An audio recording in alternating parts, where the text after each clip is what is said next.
Warning: this video contains discussion of human trafficking, sexual exploitation, and child abuse. While not graphic, this content may not be suitable for all audiences. Viewer discretion is advised.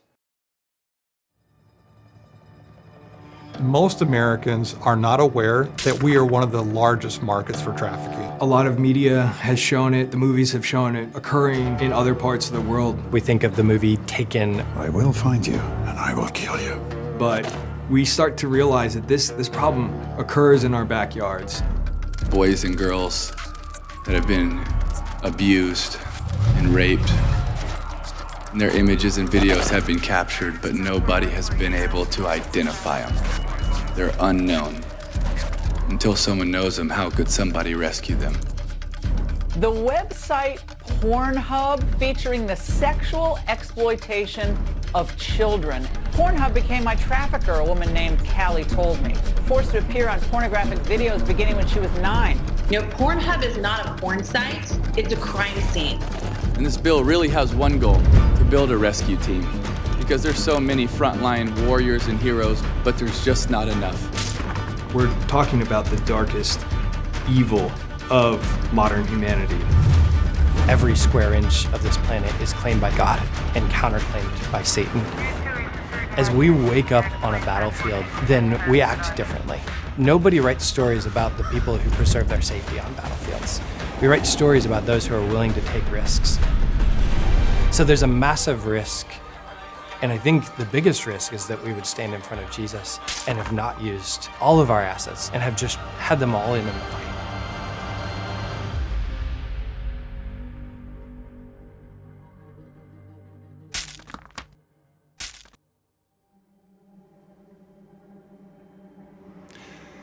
The villain that we're oftentimes battling knows who they are and knows who they're going after.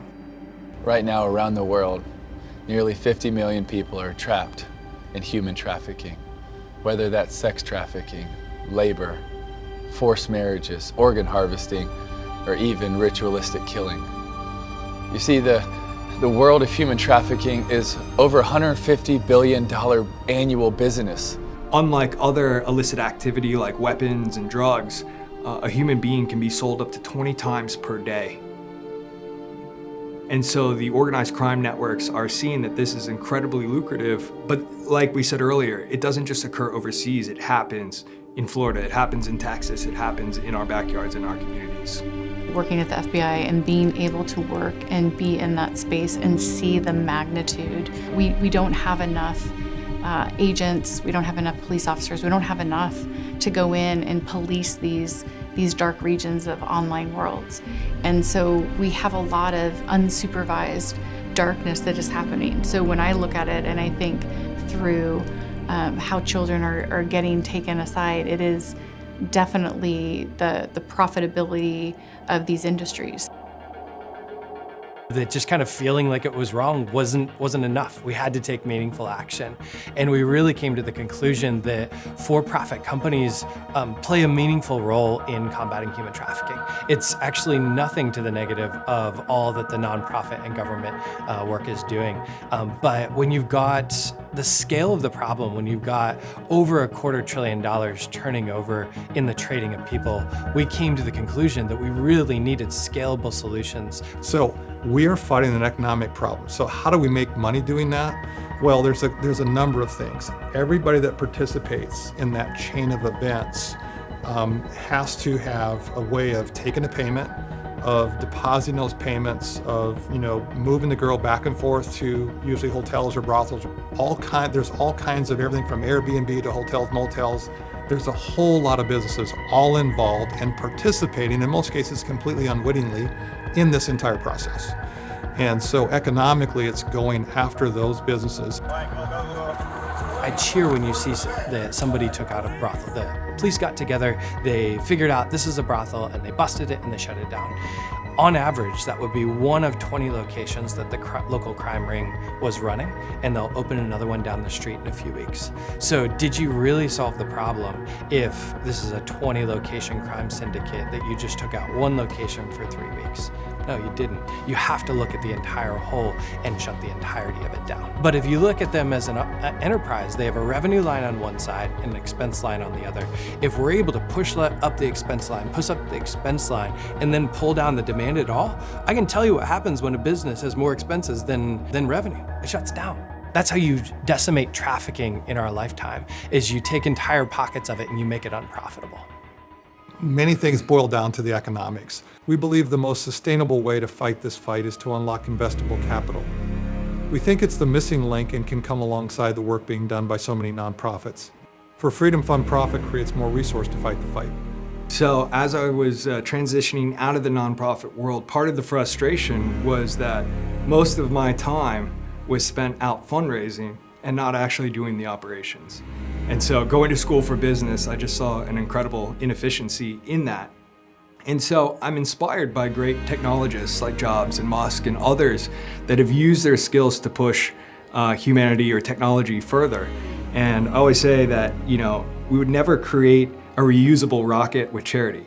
We have to have the wheels of capitalism and the proper incentives to drive industry to solve real world problems.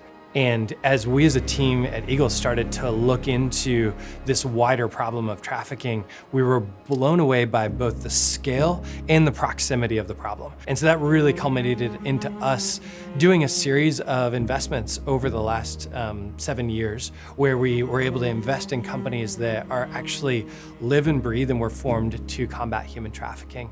And over the last couple of years came to a conviction that there were both the market dynamics and just enough deal flow to build an entire fund around combating human trafficking, which was the fruition of us launching the Eagle Freedom Fund. But as far as I know, there's no other venture fund that focuses strictly on native impact of very specific problems where we know how that works. And we've had enough experience to say it works well. We're above average venture returns from our first fund, for example, of having started doing this several years ago. So it does work. So we want to go to where we know the market is, where there's a willingness to spend money in order to combat trafficking, either because of litigation pressure or fines or whatever the pressure is. That's what produces an economic opportunity to find a founder that has a solution that do exactly that, and basically then match that mission with what's going on in the battlefield.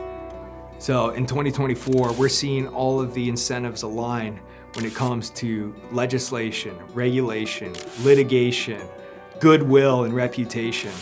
And so now industry is really aligned with the counter-trafficking movement, but they're entering into the phase where they don't necessarily have the tools or technology to fight back. And that's where Darkwatch and other technologies are filling that gap to give industry the tools that they need to fight back against human trafficking. I think it was actually the entrepreneurs have, in some ways, the entrepreneurs have shown us what was possible as we've met entrepreneur after entrepreneur that have massively scalable solutions. Whether it was Darkwatch that had said, I can find every one of these brothels and we can show the world how to debank them and how to shut them down, or whether it was Evidensity that said, I can find all these labor trafficking victims and we can map them up to those supply chains and you see their vision, or whether it's GameSafe who came and sat with us and said, we could actually protect every kid on a cell phone or device in America, and we can do it for $10 a month. Do you think parents would pay $10 a month to protect their kids? And we said, yes, absolutely. These are massively scalable visions. You have that conversation 30, 40, 50 times, and you start to go, wow, there is an entire role for profit to play where we can, because there's so many aspects to this problem that each entrepreneur has their calling for their aspect of it. And so the companies we invest in are doing something along that chain of events of keeping kids safe online, keeping them from entering into trafficking, all the way to the other end, which is rehabilitating people that have been rescued. And so there's business models at every step of the journey. And so there's all kinds of economic opportunities to fight economics with economics. Part of the inspiration, right, is using the same wheels of capitalism and industry to create a counter-trafficking industry. And that's what, Eagle Venture Fund is doing so well, is that they're creating an industry to fight human trafficking.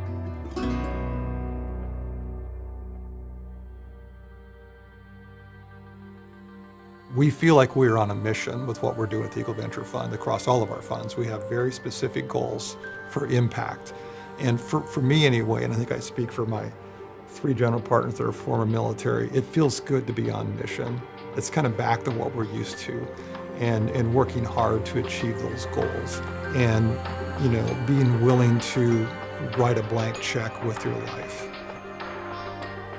As we look at stepping into risky big goals, like trying to solve human trafficking, and understand that yes, we're stepping into a lot of risk on behalf of the families of the entrepreneurs, and we're trying to solve really tough problems, that we also have to do it with a ton of skill. Just like when the military rolls into a really tough environment, you do it with a ton of practice and with a team that knows exactly what they're doing. It's taking risks that are worth it. I love Andy Crouch's Strong and Weak. He talks about this idea that taking really, really big risks with incredible authority, he defines that as human flourishing. In the same way, to step in with significant risk on behalf of vulnerable people with a ton of skill, I think that could end up becoming the definition of what faith-driven investors say great investing is with authority, taking risk on behalf of the vulnerable in a skillful way.